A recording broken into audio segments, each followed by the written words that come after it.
بسم اللہ الرحمن الرحیم۔ السلام علیکم ورحمۃ اللہ وبرکاتہ۔ معزز و محترم سامعین، بیوی سے ہم بستری کرنے کا اسلامی طریقہ۔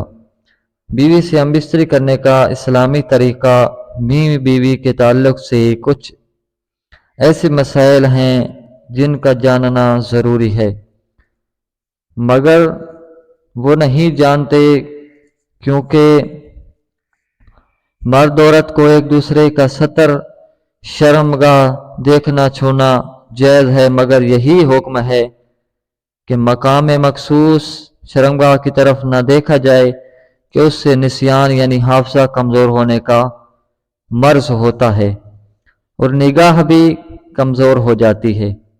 ہم بستری مباشرت سے فراغت کے بعد مرد عورت کو الگ الگ کپڑے سے اپنا ستر صاف کرنا چاہیے، کیونکہ دونوں کا ایک ہی کپڑا استعمال کرنا نفرت اور جدائی کا سبب ہے۔ آج کل کے جدید دور میں ٹیشو کا استعمال نہایت آسان اور مفید ہے۔ گھر میں ایک پیکٹ ٹیشو کا ضرور رکھیں۔ ہم بستری سے احتلام انزال یعنی منی خارج ہونے کے بعد یا دوسری مرتبہ صحبت کرنا چاہتا ہے تب بھی ستر شرمگاہیں لازمی دھو لیں، کچھ وقفہ دے کر، اور بہتر یہ ہے کہ وضو کر لیں، ورنہ ہونے والے بچے کو بیماری کا خطرہ ہے۔ جماع کے بعد لڑکے کی پیدائش کا ارادہ ہے تو عورت کو فوراً دائیں پہلو کروٹ لیٹنے کا حکم دیں۔ اگر نطفہ قرار پا گیا تو انشاءاللہ لڑکا ہی پیدا ہوگا۔ اگر لڑکی کی پیدائش کا ارادہ ہے تو عورت کو بائیں پہلو کروٹ کا کہیں اور عورت فوراً بائیں کروٹ لے لے اور کچھ دیر لیٹی رہے۔ محترم سامعین، تو انشاءاللہ لڑکی پیدا ہوگی، اور اگر اولاد کے حصول کا ارادہ نہیں تو مباشرت میں انزال کے فوراً بعد عورت سیدھی کھڑی ہو جائے۔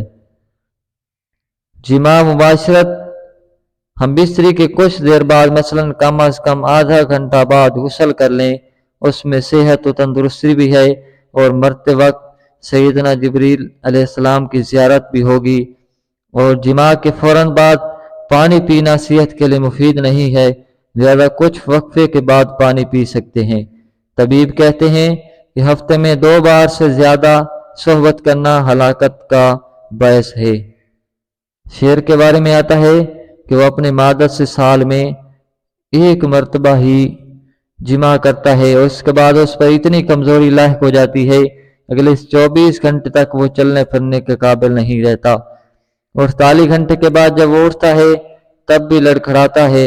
عورت سے حیض کی حالت میں صحبت کرنا جائز نہیں، اگرچہ شادی کی پہلی رات ہی کیوں نہ ہو، اور اگر اس کو جائز جانے جب تو کافر ہو جائے گا۔ یوں ہی اس کے پیچھے کے مقام میں صحبت کرنا بھی سخت حرام ہے۔ مباشرت کے بعد حالت جنابت میں یعنی ناپاکی کی حالت میں، حیض کی حالت میں عورت منحوس اچھوت نہیں ہو جاتی، جیسا کہ بہت سی جگہوں پر رواج ہے کہ کھانا بھی نہیں بنانے دیتے، برتنوں کو ہاتھ بھی نہیں لگانے دیتے۔ یہ جہالت ہے، بلکہ اس کے ساتھ سونے میں بھی حرج نہیں۔